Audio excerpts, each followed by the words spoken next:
The sound of rushing footsteps echoed through Denver International Airport as Maya hurried down the long corridor, her wheeled suitcase bumping behind her.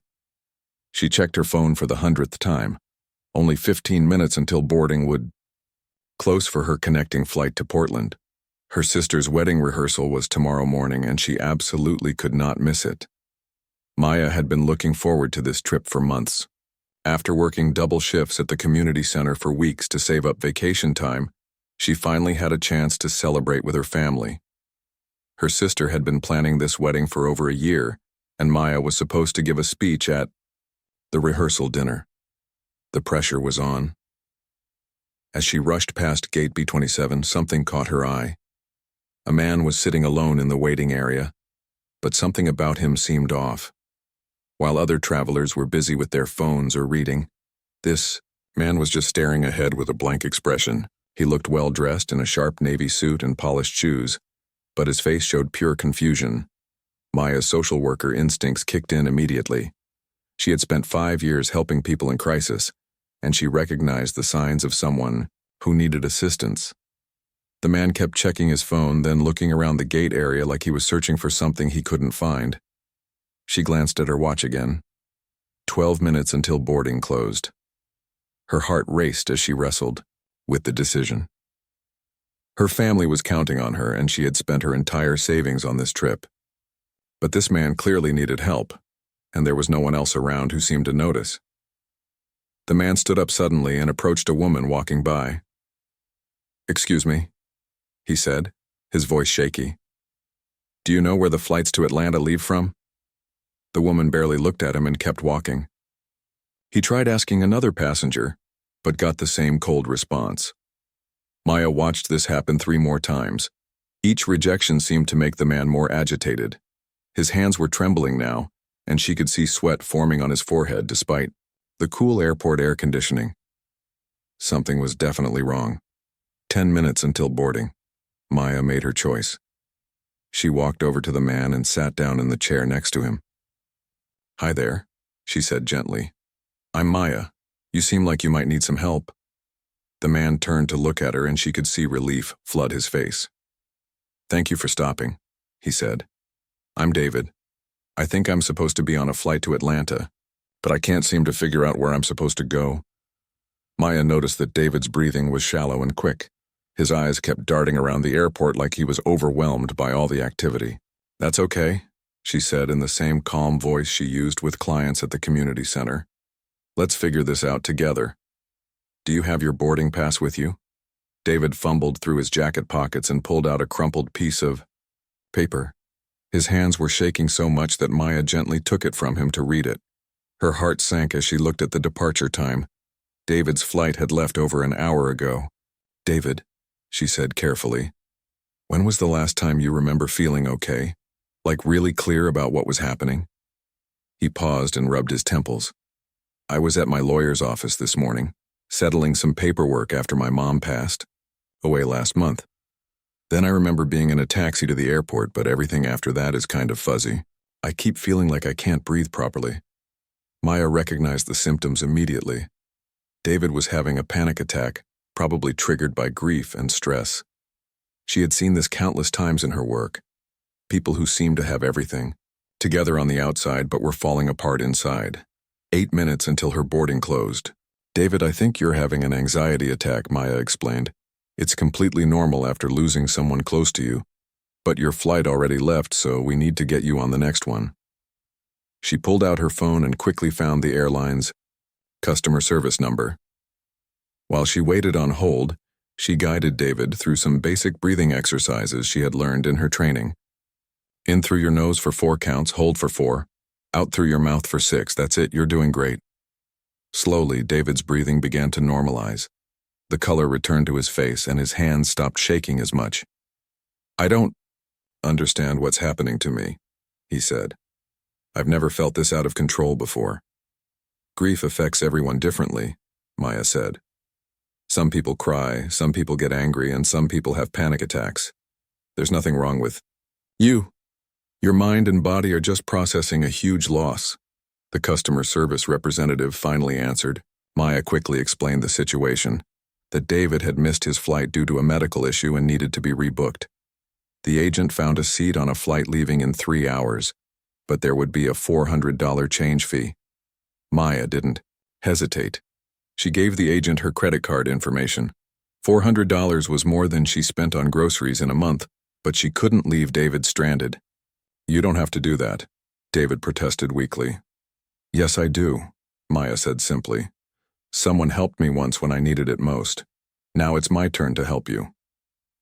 As Maya handled the rebooking, she heard the final boarding call for her own flight echo through the terminal. Portland, her sister's wedding. The speech she had practiced for weeks. All of it was slipping away, but she felt surprisingly calm about her decision. David seemed to realize what Maya had sacrificed. "Did you just miss your flight to help me?" he asked, his voice filled with disbelief. "Don't worry about it," Maya said, though her heart ached a little thinking about disappointing her family. "There will be other flights. Right now you need to get home safely." Over the next 2 hours as they waited for David's rescheduled flight, Maya learned more about him. He was normally very organized and in control. He ran his own business and was used to making quick decisions. But his mother's death had hit him harder than he expected. She had been his closest friend and advisor, and now he felt completely lost without her guidance. Maya shared some of her own experiences with loss and how she had learned to cope. She told him about techniques for managing anxiety and gave him the number for a grief counseling service in Atlanta. David listened carefully, seeming to absorb every word. "Why are you being so kind to me?" David asked as his boarding time approached. "You don't even know me." Maya thought about the question. "I guess I believe that we're all just trying to get through life the best we can. Sometimes we need help and sometimes we can give help. Today you needed help, and I was in a position to give it. Tomorrow it might be the other way around." When Natra, it was time for David to board. He pressed a business card into Maya's hand. "Please let me pay you back for the flight change," he said, "and for everything else you've done." Maya glanced at the card quickly. It just said, "David Thompson, Transportation Services," with a phone number. "You don't owe me anything," she said. "Just take care of yourself, okay? And maybe consider talking to someone about your grief. It really does help." As David walked toward the gate, he turned back one more time. "Maya," he called out, "I will never forget what you did for me today." Maya waved goodbye and finally allowed herself to think about her own situation. She had missed her sister's wedding rehearsal, spent money she couldn't afford, and would have to explain everything to her disappointed family. But as she watched David board his flight, calmer now, walking steadily instead of stumbling, she knew she had made the right choice. Sometimes the most important moments in life happen when we choose to put someone else's needs before our own. Maya settled into the uncomfortable airport chair next to David, watching as his breathing slowly returned to normal. The terminal around them buzzed with activity, families rushing to catch flights, business travelers typing on laptops, and announcements echoing overhead. But in their small corner near Gate B27, time seemed to move differently.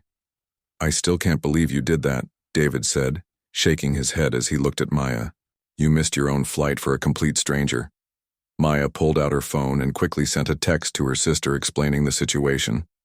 Her fingers hesitated over the keyboard as she tried to find the right words. "Had to help someone.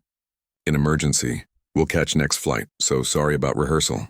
It felt inadequate, but there wasn't much else she could say. "My sister is getting married tomorrow," Maya admitted. "I was supposed to give a speech at the rehearsal dinner tonight. She's probably panicking right now, wondering where I am." David's face fell. "Oh no. Maya, I'm so sorry. I had no idea you were missing something so important. We need to get you on the next flight to Portland right away." "Hey, it's okay," Maya said, though she felt a knot forming in her stomach thinking about her disappointed family. "The wedding is tomorrow afternoon. I'll make it in time for that. The rehearsal was just practice anyway." But even as she said it, Maya knew it wasn't true. Her sister had specifically asked her to speak at the rehearsal dinner because Maya had always been her biggest supporter.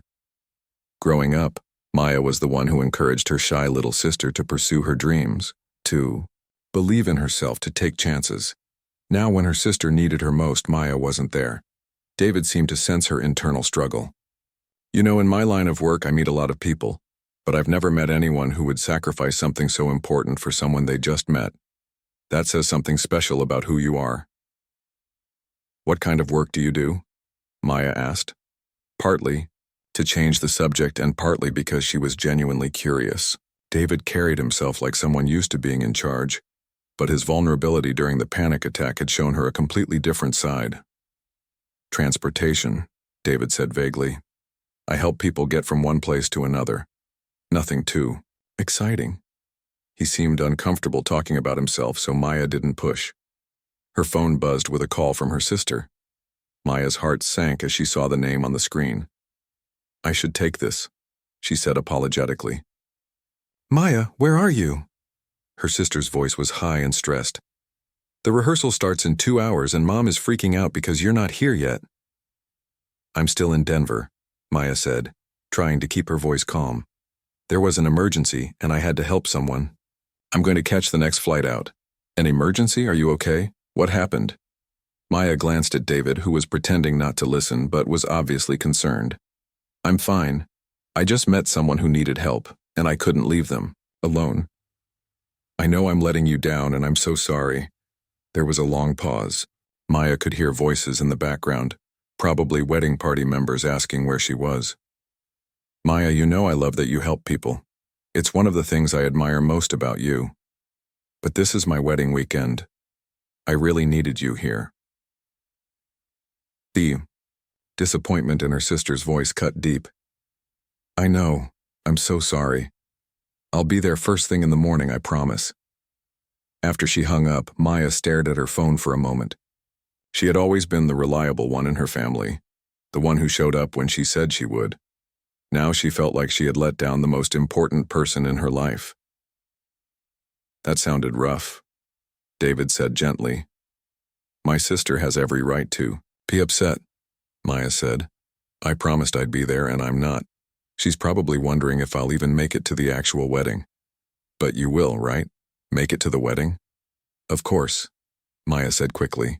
I wouldn't miss that for anything. It's just, this was supposed to be a special weekend for our whole family. We don't get together very often anymore since everyone moved to different cities. And now I've missed the first day. David was quiet. For a moment, then he said something that surprised her. My mom always told me that the best people are the ones who do the right thing even when it costs them something. Especially when it costs them something. Your mom sounds like she was a wise woman. She was. David's voice got soft. She would have loved meeting you.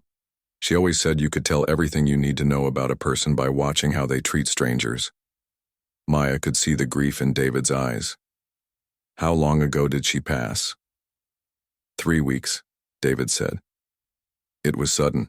One day she was fine, telling me about her garden and complaining about her neighbors, and the next day she was gone.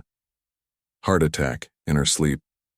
I'm so sorry, Maya said, and she meant it. That must be incredibly hard to process. That's what's so strange about today, David continued. I've been handling all the business stuff fine, the funeral, the lawyers settling her affairs. I thought I was doing okay, but something about being in this airport, trying to get home just made everything hit me at once. Maya nodded. Grief doesn't follow a schedule. It shows up when it wants to, not when it's convenient. And airports can be especially overwhelming when you're already emotional. All the noise and crowds and rushing around. I keep thinking about how she always worried about me traveling for work, David said. She used to make me promise to call her when I landed safely. Now there's no one to call. The simple statement broke Maya's heart.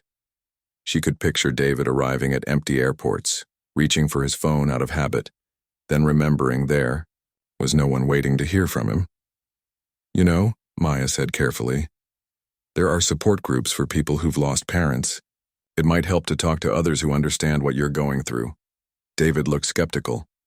I'm not really a support group kind of person. I'm used to handling things on my own.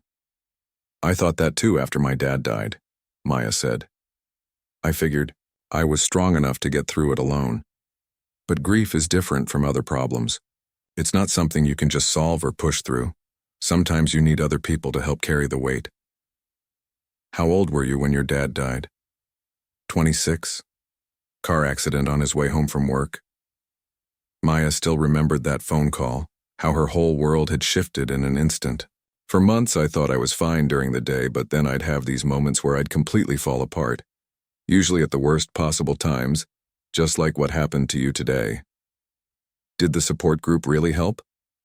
It saved me, Maya said honestly. Not because they had magic answers, but because they understood. When you're grieving, sometimes you feel crazy. Like you're the only person in the world who's ever felt this lost. Being around other people who've been there reminds you that what you're feeling is normal. David nodded slowly. Maybe I'll look into it when I get back to Atlanta. Maya's phone buzzed with a text from her sister. Mom booked you on 6 a.m. flight tomorrow. Confirmation in your email. Please don't miss this one. She showed David the message. Looks like my family is taking charge of getting me there. Your sister sounds like she really loves you, even though she's frustrated right now. She does, and I love her too. That's what makes this so hard. I hate disappointing people I care about. But you did the right thing, David said firmly. If your sister really knows you, she'll understand that eventually. As they sat together in the busy airport, Maya realized something had shifted. What started as her helping David had become something more mutual.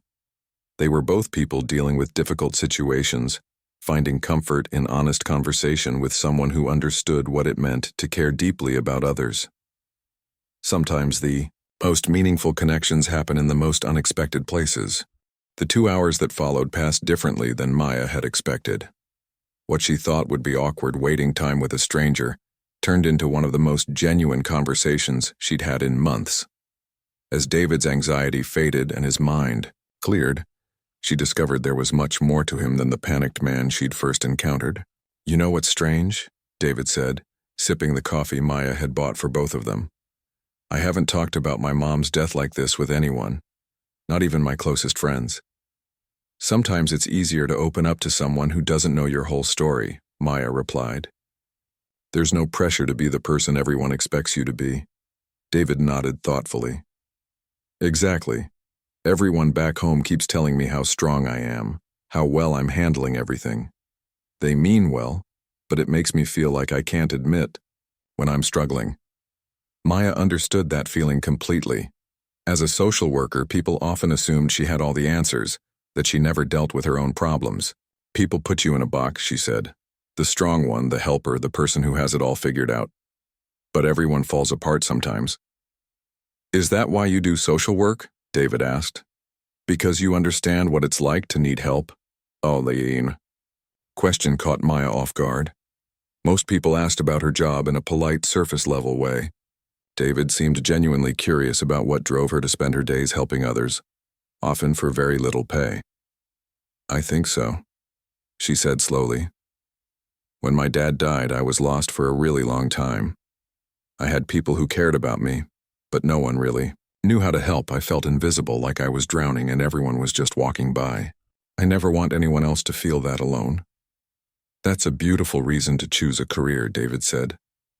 Though I imagine it's not easy work. It's not, Maya admitted. The pay is terrible, the system is broken, and some days you feel like nothing you do makes a real difference. But then you have moments where you genuinely help someone change their life, and it makes everything worth it. David leaned forward, clearly interested. What kind of changes do you help people make? Maya thought about some of her recent cases. Last month, I helped a single mother get into a job training program. She'd been working 3 part-time jobs just to pay rent, with no time to improve her situation. Now she's learning computer skills and will hopefully get a better-paying job soon. That sounds like it would make a huge difference for her family. That's what I hope, Maya said. But the hardest part is knowing that for every person I can help, there are 10 more who need assistance and can't get it. The need is so much bigger than the resources.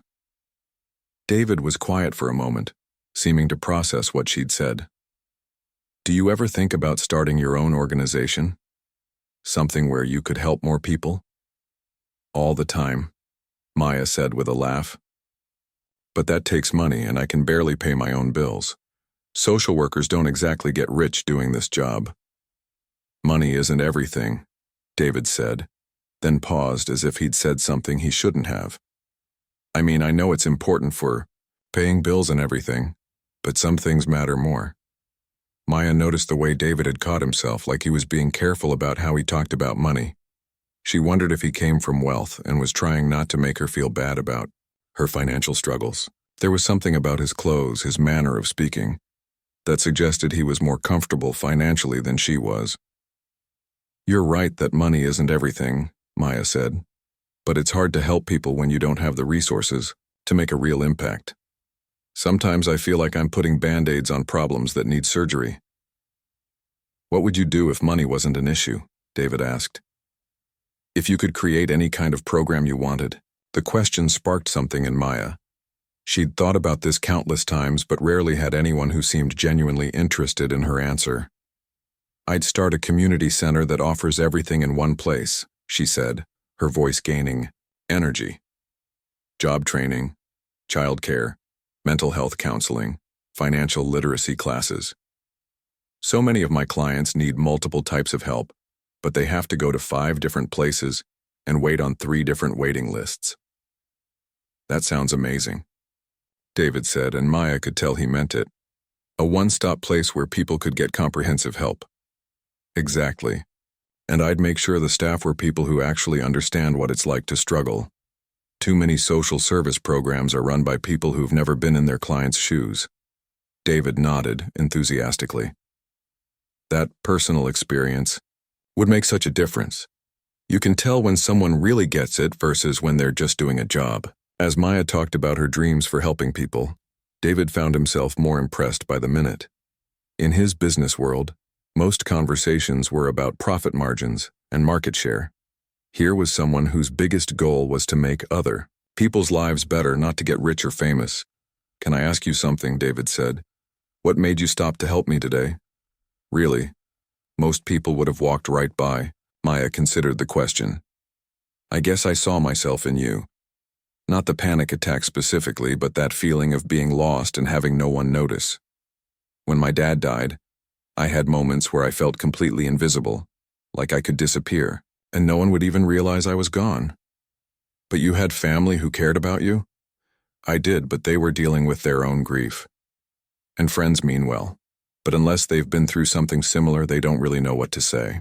So you end up feeling alone even when you're surrounded by people. David understood that feeling completely. Since his mother's death, he'd been surrounded by employees, business partners, and acquaintances offering their condolences, but he'd never felt more isolated. That's exactly how I've been feeling, he said. Everyone keeps asking if I need anything, but what I really need is for someone to understand that I feel completely lost without her. She was more than just your mother, Maya observed. She was your friend too.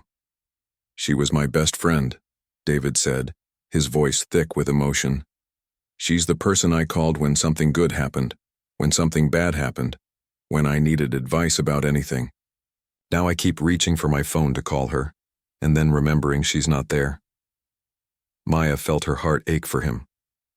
That's the hardest part about losing someone close to you. It's not just the big moments you miss them for. It's all the little, everyday things. Yes, David said, relieved that someone finally understood. People keep telling me it will get easier, but I don't want it to get easier. I don't want to stop missing her. You won't stop missing her, Maya said gently, but the missing changes. Right now it feels like drowning. Eventually it becomes more like carrying something precious with you. It's still heavy, but it's also beautiful because it reminds you how much love you shared. David looked at Maya with something close to wonder. How do you know exactly the right thing to say? Because I've been where you are, Maya said simply. And because someone said something similar to me when I needed to hear it most.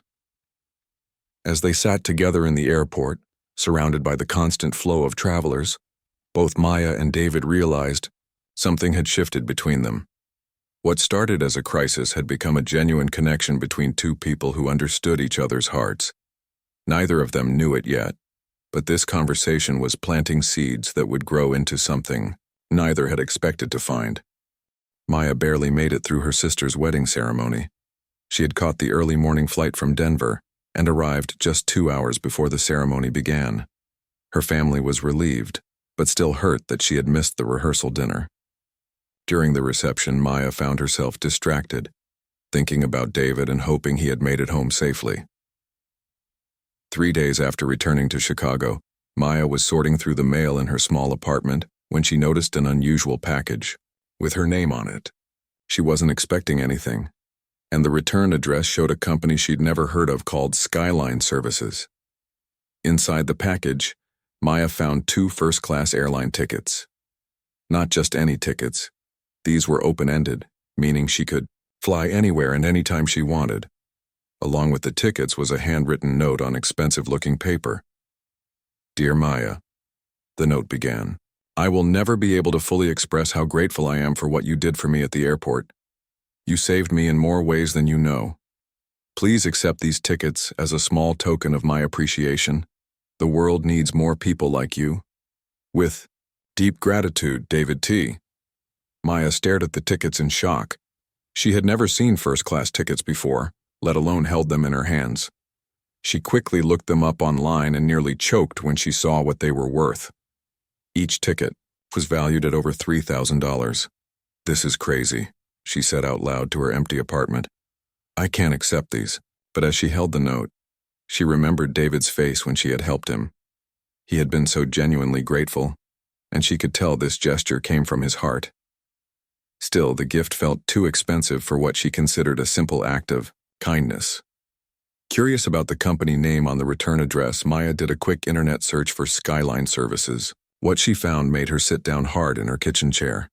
The search results were filled with news articles about Skyline Airways, a rapidly growing airline company.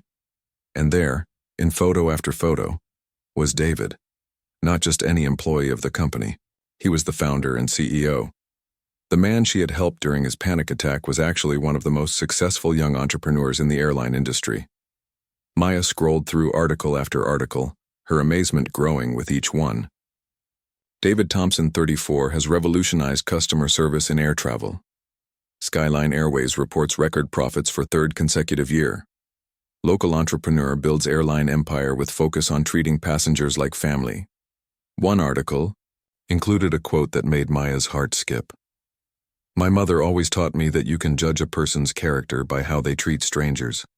That philosophy guides everything we do at Skyline Airways." Maya remembered David mentioning his mother's wisdom about treating strangers well. Now she realized he had built his entire business around that principle. The man who had seemed so lost and vulnerable in the airport was actually someone who employed thousands of people and had built a company worth millions of dollars. She felt strange reading about this other side of David. In the airport, he had been just a grieving son who needed help.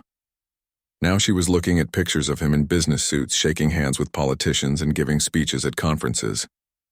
It was like discovering that the person she had met was only half the story. But as Maya read more, she began to see that the David from the airport was the same person described in these articles. Every story mentioned his unusual approach to business, how he personally read customer complaint letters, how he had policies requiring staff to go above and beyond for passengers in need, how he had once delayed a flight so that a passenger could say goodbye to a dying parent. He really meant what he said about treating people right, Maya murmured, scrolling through more stories. One article from just 2 months ago caught her attention. It was about Skyline Airways donating money to build a community center in Atlanta, specifically designed to offer multiple services to families in need. Maya's heart raced as she read the details. Job training, childcare, counseling services, all in one location. It was almost exactly what she had described to David as her dream project. Maya realized that David hadn't just been making polite conversation when he asked about her work. He had been genuinely interested, and apparently, he was already putting similar ideas into action. Her phone rang, interrupting her thoughts. She was so absorbed in reading about David that she almost didn't answer, but then she saw it was her supervisor from the community center. "Maya, I have some interesting news," her boss said. "We just received a call from someone asking about our programs. He said he's looking to make a donation to support our work, but he specifically wanted to know about you and the services you key." Provide. Maya's heart started beating faster. Did he give his name? David Thompson. He said he met you recently and was impressed by your dedication to helping people. Maya, do you know who this man is? I'm starting to figure that out, Maya said, looking at the airline ticket still spread across her kitchen table. He wants to set up a meeting to discuss supporting our programs. Maya, if this is who I think it is, this could be huge for our center. We could finally afford to expand our services. After hanging up with her supervisor, Maya sat in her quiet apartment, trying to process everything. The kind, vulnerable man she had helped was also someone with the power to change lives, on a much bigger scale than she had ever imagined. And apparently, their conversation had made enough of an impact that he was considering supporting her work. She picked up her phone and found David's number, which he had given her at the airport. Her fingers hesitated over the screen. What would she say? Thank you for the tickets. I found out who you really are. Why didn't you tell me you own an airline? Before she could lose her courage, Maya dialed the number. It rang twice before David's familiar voice answered. Maya? He sounded surprised but pleased. I was hoping you'd call. Did you get my package? David, Maya said, I need to ask you something. Are you the same David Thompson who owns Skyline Airways? There was a pause. Yes, he said finally. I was wondering when you'd figure that out. Why didn't you tell me? Maya asked, though she wasn't angry, just curious. Honestly, it was refreshing to meet someone who helped me just because I needed help, not because of what I could do for them. When people find out about my business, everything changes. Suddenly everyone wants something from me. Maya understood that feeling, though on a much smaller scale. Is that why you were vague about your work? Partly. But also because that day in the airport, I wasn't the CEO of anything. I was just a scared guy who missed his flight and couldn't think straight. You didn't help a successful businessman. You helped a person who was falling apart. You're still that same person, Maya said. Success doesn't change who you are at your core. You really believe that? David asked, and Maya could hear something hopeful in his voice. I do. I've been reading about your company online. Everything you've built reflects the same kindness you showed when you were talking about your mother. You've just found a way to do it on a bigger scale. There was another pause. Then David said something that surprised her. Maya, would you be willing to have dinner with me? Not because I want to thank you again, but because I haven't stopped thinking about our conversation. I'd like to get to know you better. Maya felt something flutter in her chest that had nothing to do with the expensive gifts or David's success. It was the same feeling she'd had when they were talking in the airport, the sense that she had met someone who truly understood her. I'd like that, she said, realizing she meant it more than she'd expected.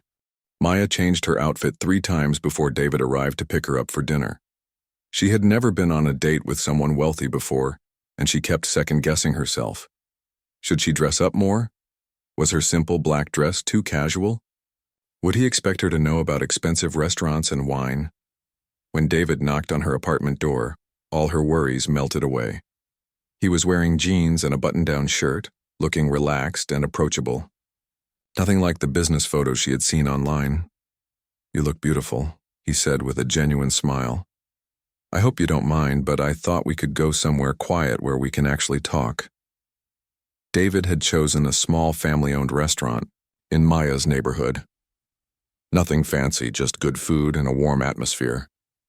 As they sat across from each other in a corner booth, Maya realized he had picked this place intentionally, somewhere she would feel comfortable, not somewhere meant to impress her. I have to admit, Maya said as they looked at their menus, I was nervous about tonight. I kept thinking about how different our lives are. Different how? David asked. Maya gestured around the modest restaurant. Well, you probably usually eat at places that cost more than I spend on groceries in a month. David laughed, but not in a way that made her feel silly. Maya, I grew up eating peanut butter sandwiches for dinner because my mom was working 2 jobs to keep the lights on. Success doesn't mean I've forgotten where I came from. Really? Maya was surprised. I just assumed that I was born rich? David shook his head. My mom cleaned office buildings at night and worked at a diner during the day. I started the airline with money I saved working construction jobs through college. Everything I have, I built from nothing. This revelation changed everything for Maya. So when you talked about your mom in the airport and how she taught you about treating people right, she knew what it was like to be invisible, David said. Hotel maids, janitors, food service workers, people looked right through her like she didn't matter. She always told me that how you treat the people who can't do anything for you shows who you really are. Maya felt something shift inside her chest. This wasn't just a successful businessman trying to be humble. This was someone who understood struggle, who had built his success on the same values that drove her social work. That's why you asked so many questions about my job, Maya said, understanding dawning on her face. Partly, David admitted, but also because I could see how passionate you are about helping people. It's rare to meet someone who cares that much about something bigger than themselves. Over dinner, their conversation flowed as naturally as it had in the airport. David told her about the early days of building his company, sleeping in his office and eating ramen noodles while trying to convince banks to loan him money. Maya shared stories about her most challenging cases and her dreams of expanding the services her community center could offer. You know, David said as they were finishing their meal, I've been thinking about our conversation at the airport, about your idea for a comprehensive community center. Oh, that was just wishful thinking, Maya said, waving her hand dismissively. Something I dream about but could never actually afford to do. What if you could? David asked seriously. What? If money wasn't the obstacle? Maya looked at him carefully. David, if you're thinking about offering to fund something like that, I appreciate it, but I don't want you to feel like you have to help me because of what happened at the airport. This has nothing to do with owing you anything, David said, firmly. This is about recognizing a good idea when I hear one. I've been looking for ways to give back to communities, and your vision makes perfect sense. You're serious? Dead serious. I've seen too many programs that try to help people but miss the mark because they're designed by people who don't understand the real problems. You do understand. You've lived it. Maya felt tears prick her eyes. I've thought about this for so long, but it always seemed impossible. Most good ideas seem impossible at first, David said with a smile. That's what makes them worth doing. As weeks passed, David and Maya began spending more time together. He would fly to Chicago whenever his schedule allowed, and she was amazed by how normal their relationship felt, despite the dramatic difference in their bank accounts. David took her to community events where Maya volunteered, rolling up his sleeves, to serve meals at homeless shelters and reading to children at the library. Maya saw how genuinely he connected with people from all walks of life, never talking down to anyone or making them feel less important. You know what I love about you? Maya said one evening as they walked through her neighborhood after volunteering at a food bank. What's that? You don't just write checks and walk away, you actually show up. You listen to people. My mom always said that money without heart is just paper, David replied. If I'm going to help, I want to really help, not just make myself feel better.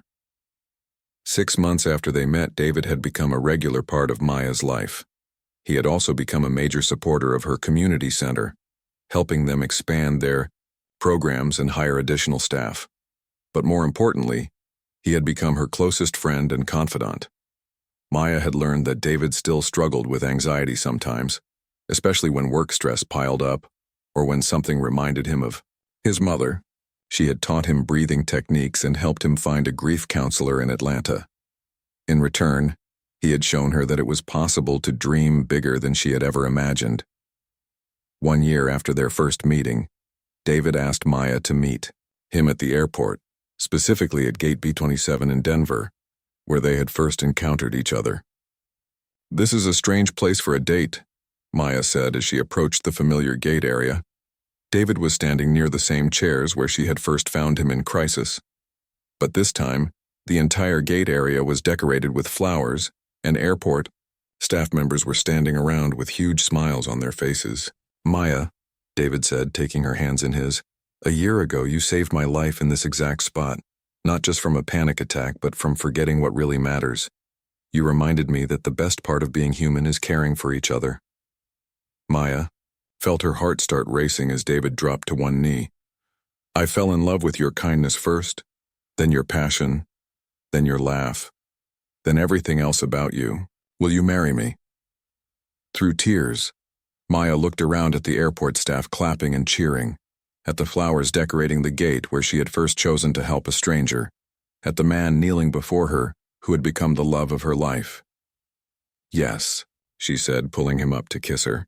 Of course, yes. As they embraced in the middle of the busy airport, Maya realized that the best decisions in life often happen when you choose love over convenience, kindness over self-interest, and helping others over protecting yourself. Sometimes missing your flight leads you exactly where you're supposed to be. Their wedding 18 months later was held at the community center they had built together, a place where Maya's dreams had become reality through the combination of her vision and David's resources. But more than that, it was a celebration of how two people from different worlds had found their way to each other through the simple act of choosing compassion over indifference. As they danced to their first song as husband and wife, surrounded by friends, family, and community members whose lives had been touched by their work together, Maya knew that every sacrifice had been worth it. The missed flight, the disappointed family, the financial risk, all of it had led to this moment, this love, this life built on the foundation of caring for others.